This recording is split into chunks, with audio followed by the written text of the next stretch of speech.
Have you ever felt like someone deleted your entire existence from their memory?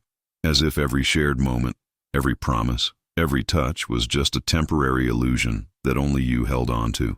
What happens when someone forgets you, but something you wrote refuses to be forgotten? This is not a love story. This is a haunting, a memory that was buried, ignored, silenced, but not erased. He forgot me, completely. But the letter I found remembered everything we were. I wasn't even looking for it. It just appeared, tucked inside an old box, sealed with time, untouched by his hands. It was my handwriting, my words, a version of me I barely recognized, still clinging to hope, still whispering, "I love you" onto paper he never read. There's something about forgotten letters. They carry a frequency. They hold a vibration that lingers. They're evidence of what we were too afraid to say out loud. And sometimes, they come back when we need them most. As I opened it, I realized this letter wasn't just about him. It was about all of us. Everyone who has ever been left behind, unheard, unseen, unfinished. This is the kind of story that doesn't ask permission to enter your heart. It just walks in, quietly, deeply, and it sits where your silence used to live. If you've ever had someone vanish without explanation, if you've ever replayed conversations that only existed in your mind, if you've ever waited for closure that never came, then this is not my story. This is yours. Because memory doesn't die. Emotion doesn't disappear. And when a truth is left unsaid, it echoes. That letter was my echo. And today I will finally read it. Not to him, but to you. Because maybe you need to hear it. Because maybe you were the one who was forgotten. Because maybe, just maybe, this letter will remember something you've tried to forget. But before I do, I want you to pause for a second and really hear this. This channel exists because silence has power, but truth has more. This space is for the unspoken, the unsent, the unseen. And if you're watching this right now, it's not by accident. So do this with me. Click the like button. Not for me, but so the algorithm sends this letter to someone else who's still waiting for a sign. Subscribe if you've ever needed a voice when you had none. And turn on notifications, because the next letter might be the one that finally sets you free. Now let me show you what I found inside the envelope that changed everything. He wasn't looking for it. In fact, I'm sure he hoped it was lost for good. But life has a way of putting things back in your path when you least want to face them. The letter wasn't hidden, not really, just buried under time, sealed in silence, wrapped in the kind of dust that only settles on things you refuse to confront. He was cleaning out old boxes, the kind you leave in the back of a closet, and promise yourself you'll deal with one day. And that day came. The paper was thinner now, softer than it used to be, like time had worn it down gently. The handwriting was mine, but it looked like someone else had written it. Maybe a younger version of me. Maybe a version that still believed. The envelope was addressed to him, but the ink was fading, and the corners curled up like even the paper itself had tried to forget. And still, it was there. A letter I never thought he'd hold again. A truth I never thought would resurface. What did he feel when he saw it? I'll never know. But I imagine a pause, a heartbeat missed, a moment where the past screamed louder than the present. Because when you hold a forgotten letter, you're not just holding paper. You're holding a piece of someone's soul, something they couldn't say out loud, something they hoped might speak for them. And when he opened it, if he did, he would have read everything, every unsent word, every line that carried the weight of memories we never finished. I told him everything in that letter, how the silence broke me, how the waiting hollowed out parts of me I never knew could be empty, how love that doesn't arrive still lives inside you like a ghost.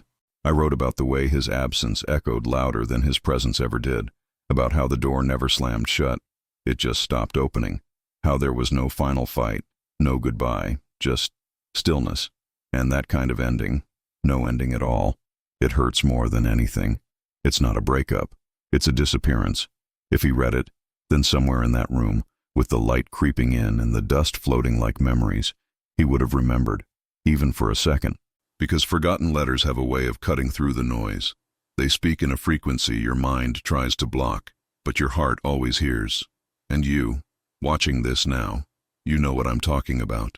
That weight in your chest, that ache behind your eyes, the way your throat tightens when you hear something that sounds a little too much like your own story. Because maybe you've written a letter like this too. Maybe it's still sitting in a drawer. Maybe it was never read. Maybe you never even sent it, but you meant every word. That's the thing about emotional healing. It doesn't always come from closure. Sometimes it comes from knowing you had something real, even if it ended in silence. Sometimes the transformation begins not when they understand you, but when you stop needing them to. And for him, if that letter found its way into his hands, it wasn't just a message. It was a mirror. It showed him what he chose to forget, what he ran from, what he never had the courage to face. And maybe it broke him in a way that words alone never could. Maybe that paper, that fragile sheet carrying a decade of memory, held more power than any goodbye ever spoken aloud. And maybe that's when everything began to shift. When he forgot me, it didn't happen all at once. It was silent, like watching the tide slowly pull everything familiar away. The world didn't stop spinning. People smiled, seasons changed, days came and went. But something inside me collapsed. The weight of his absence wasn't loud. It didn't scream. It echoed. Echoes of dreams we made when love felt unbreakable. Echoes of whispered promises made under moonlight and fragile hope. He moved on like I had never existed, like our shared memories were just a passing thought, something that could be erased, rewritten, or left behind. But the letter remembered. It held every detail, every breath we once shared, every tear I thought I had already cried. It remembered the version of me that still believed, the me who waited, the me who prayed, the me who broke and bled in silence. People talk about emotional abandonment like it's a moment, but it's not. It's a slow death. It's the absence of presence, the ignoring of what was once everything. I woke up every day pretending I was okay, putting on a mask so no one would see the ache. And as he built a new life, I carried the ruins of the old one. That letter was the only witness. And when I opened it again, after so long, I saw it differently. I saw it for what it truly was, a mirror that didn't reflect him. It reflected me. It showed me that the pain wasn't about him forgetting me. It was about me forgetting myself, because true forgetting doesn't erase pain. It buries it, deep enough to grow roots, to spread like ivy around your faith, your voice, your identity. That was the turning point. I realized something powerful. God had not forgotten me. While the world kept moving, while he erased our story, God remembered. Every tear, every prayer whispered into a pillow, every why screamed in the middle of the night. He kept them, and in his silence, there was never absence. There was preparation. My faith had been quiet, yes. Shaken, yes, but not gone. It was resting, waiting for me to remember who I was. The letter didn't just remind me of him, it reminded me of her, the woman I used to be before the silence, before the ghosting, before I gave someone else the power to define my worth. And maybe that's what this story is really about. Not him forgetting me, but me finally choosing not to forget myself. That's the beginning of every transformation. Not revenge, not answers, just a quiet decision to rise again. Then came the moment no one expected. He read the letter. Maybe it wasn't planned. Maybe it slipped out of the box, unfolded by accident, or maybe it called to him in a way he couldn't ignore anymore.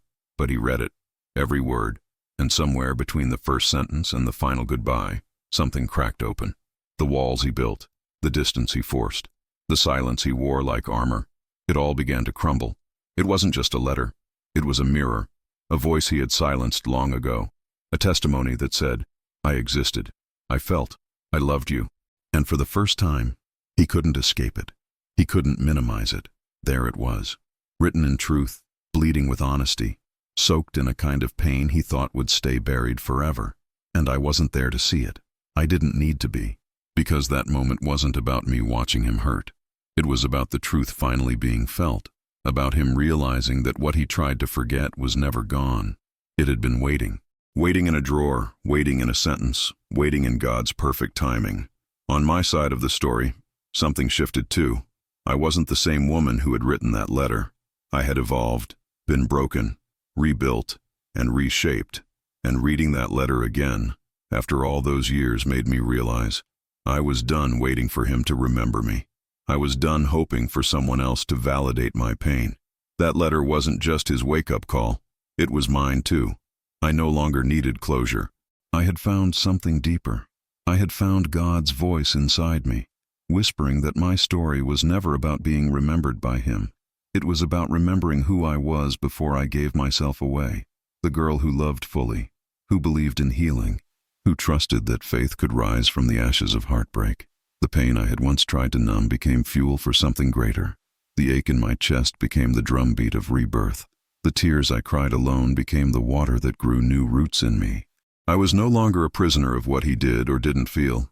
I had become the author of my own healing. And with that, the cycle broke. No more waiting. No more silence. No more handing my voice to people who didn't deserve it. From that point forward, I chose to live. I chose to speak. I chose to rise.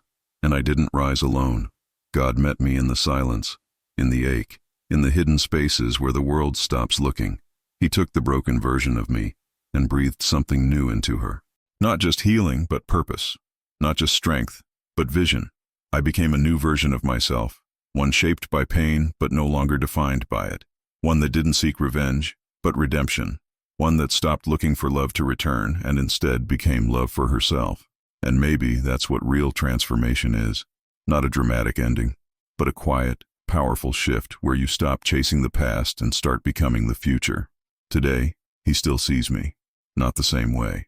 Not with the eyes that once made promises under stars or whispered forever into the soft spaces between words. But he sees me. Maybe in moments he doesn't admit out loud.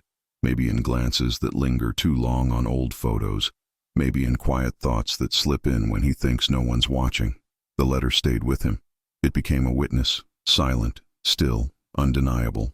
A reminder that what we had wasn't a blur. It wasn't a phase. It was real. It was mine. And it was his, even if only for a time. But this isn't about him anymore. This is about what forgetting triggered in me. His silence became the soil where something sacred began to grow. I stopped chasing answers. I stopped clinging to a version of myself who waited to be seen again. I stood up, and I met someone I hadn't looked at in a long time. Myself, stronger, softer, wiser, not broken, rebuilt, not forgotten, transformed. That letter became something holy to me, not because of the man, not even because of the memories, but because of what it unlocked inside me. It was a resurrection, a moment where grief turned into grace, a moment when I realized what wounds us doesn't always come to destroy us. Sometimes it comes to wake us up, and God, he was never absent. In the silence, he was listening. In the loss, he was preparing. In the ache, he was shaping something new. I thought I needed to be remembered, but what I really needed was to remember who I am in him. So if you're watching this now, and something inside you feels like it's breaking, I need you to hear this. The letter that hurt you might be the very thing that heals you. You are not forgotten, not by the universe, not by God, and not by the part of you that's still waiting to come alive again. This story didn't end in abandonment. It started with rediscovery. It started the moment I stopped defining my worth through someone else's ability to stay. So many people walk around carrying letters they never opened, stories they never shared, wounds they never gave themselves permission to feel. But you're here now. You stayed until this moment. That means something. That means a part of you wants more. A part of you is ready to rise. And maybe, just maybe, what you thought was the end of your story is just the beginning of the one that's finally yours. Now I want to hear from you. Tell me in the comments, have you ever read a letter you didn't want to read, or simply write, "I'm not forgotten"?